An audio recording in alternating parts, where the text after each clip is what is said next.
Morning all had seemed pretty grim in the Ivanchuk game, Brajabov against Ivanchuk, as though Black's attack didn't seem that meaningful, and White has just played rook takes b6, seemingly justifying his computer-like moves on the queen side with his queen, and it's quite clever in respect just to sacrifice the exchange to make it very, very difficult for Black to get any sort of attack.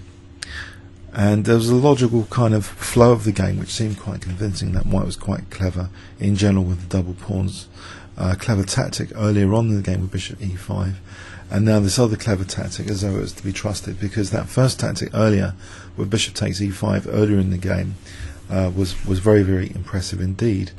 So rook takes b6 was played, but the pieces seem a bit away from the king, and if you could wave a magic wand in chess, I think the magic wand is often in the form of finding forcing sequences, even if they're completely inconsistent, or the logic seems completely inconsistent with the flow of the game, as if you might have been getting crushed earlier. And furthermore, rook takes b6 doesn't just sacrifice the exchange, it undermines the c5 bishop, so knight takes c5. It appears as though that's a threat to deal with.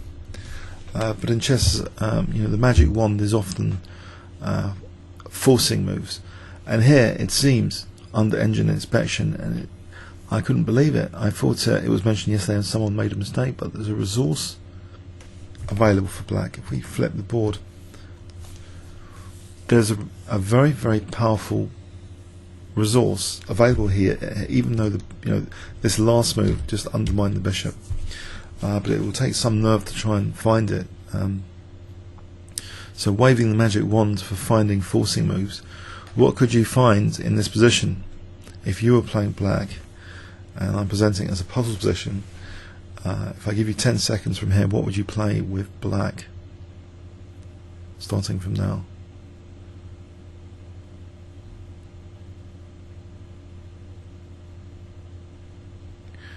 Okay, the resource is G4, and it's very impressive.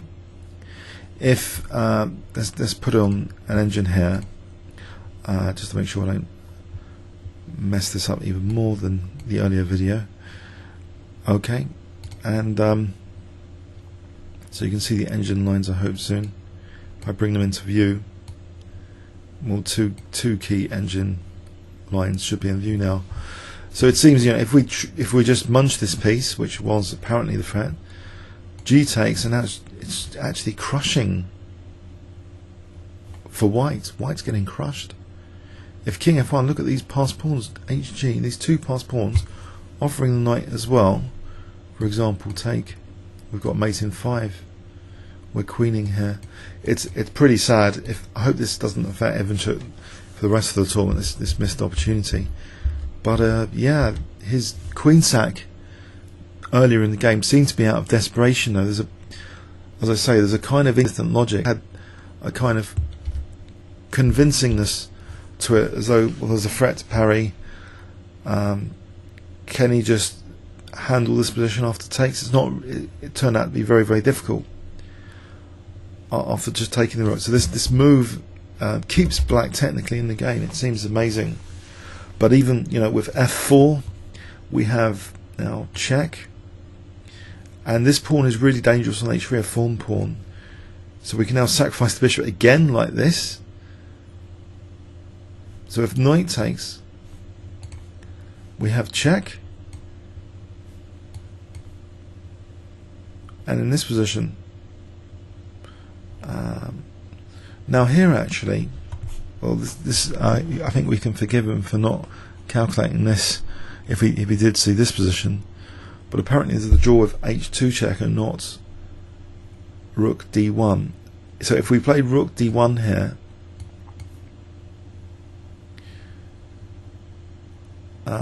this is no good actually. h2, knight takes,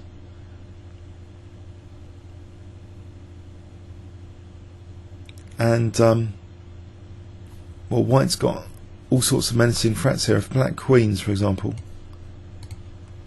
check, and it looks pretty hopeless for Black now. This stuff looks pretty hopeless. Black's king is in severe trouble. But okay, imagine he had calculated this position. Maybe the blunder in calculation is actually at this point. Of course, engines reveal a technical truth about the position which most humans will never see. We're just not that brilliant at calculation as computers are. But h2 check, now forcing white basically to take that pawn.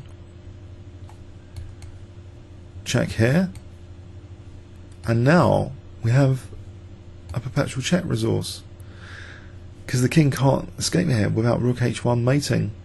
So we've got perpetual check here, ridiculously. So actually, it doesn't look as though it was a very easy thing to spot this stuff. If we go back, it seems, from the flow of the game, rook takes b6 seems to justify white's computer-like queen moves on the queen side. Pieces are away from the king, and these pawns seemed a little bit dangerous, but actually it seems g4. What can white do after g4? If he takes on, if we put in some other alternatives, what other alternatives? F takes g4. Now this way, again, this requires a lot of dynamic play to sacrifice the bishop. Rook takes g4. If we take the bishop here, check, and we've got a perpetual like this. Okay. So what else after this? I mean, what can white try here? It's all seemingly running into perpetual. If rook b2, this could actually be really quite bad for white. We take this knight here, and this is no good. Black's all of a sudden got loads of pieces and a raging king attack. So fg4. Okay, so in this position after g4, candidate moves that we've explored just in summary. So f4. On f4 we have the powerful h3 check. Nothing else will do. h3 check. Rook d f d8. I think two other things will do. Rook d7 will do here as well. Sacrificing the bishop. For example, check, and we have this amazing draw opportunity by giving up the pawn, getting both rooks working together as a team. So the magic of forcing moves is actually connecting both rooks to make them a team. Team force through forcing moves, forming the team. h2 check and giving up the pawn. Spectacular. In a way, it's quite impressive to give up this like this. Otherwise, we're queening the pawn here. So the rook uses that h7 square, and now this pawn is helping for the perpetual check, keeping control of the f3 square. Okay, thankfully, because there are some intricacies in this, I hope Ivanchuk's going to get good sleep when he checks the games with engines, because it is quite subtle. It's actually really quite difficult. Okay, so the other candidate, just to go again, knight takes, we take here, and there's no, black's actually completely winning in this position because of the pawns driven by this rook, it seems. Knight d3 was briefly mentioned there by the engine, but check. Now in this position, this requires a lot of calculation as well, so we can really start to forgive Ivanchuk. It requires black to see knight f4. It's the killer move. Knight f4.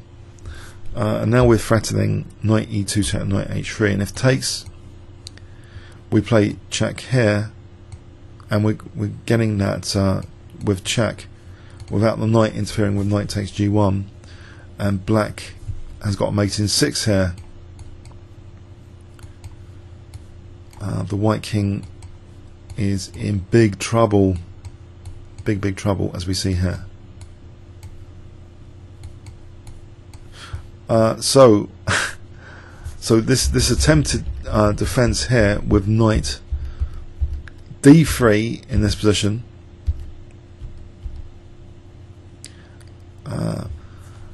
Sorry, not holding up g1, holding up f2 here. So I don't think any other move apart from knight f4 will do in this position. There just happens to be no checks for white to make use of, but knight f4 is crushing in this position. What can white do here? So it's to do with f2 and then g1. These pawns have got good inertia, so the forcing moves is also emphasizing the dramatic inertia of the pawns. It's the magic, absolute magic of these forcing sequences. They completely reverse an intuitive perception of the position. If rook b1, alright, let's quickly look at rook b1. Black has knight takes d3, threatening just f2, squashing. And this is okay, just get the queen here, or just take the queen. That was hopeless, that the queen c5. So this is hopeless. So if we go back, so we've covered f4 again, knight takes c5, and fg, we just play rook takes. And okay, what about a ridiculous move, king h3 as an example, check. Now if here, I think rook takes d3, there's a lot of material now, and black's winning.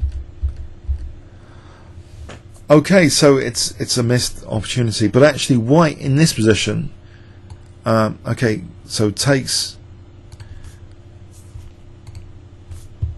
takes check, and we get this perpetual check. So at least white's not getting completely mashed in that variation. But it shows, yeah, it just shows that the hidden resources of chess, and it's very difficult during a game if you're convinced by either the logic or the brilliance of a move, and there's obviously some very specific saving resources to be found in this variation after sacrificing the bishop in some of the lines. It's just very, very difficult to find. It would have been amazing for Vassily to find this g4 with all its consequences. Amazing. I thought it deserved the video. I think it does deserve the video now after checking out these lines with you. Comments or questions on YouTube? Thanks very much.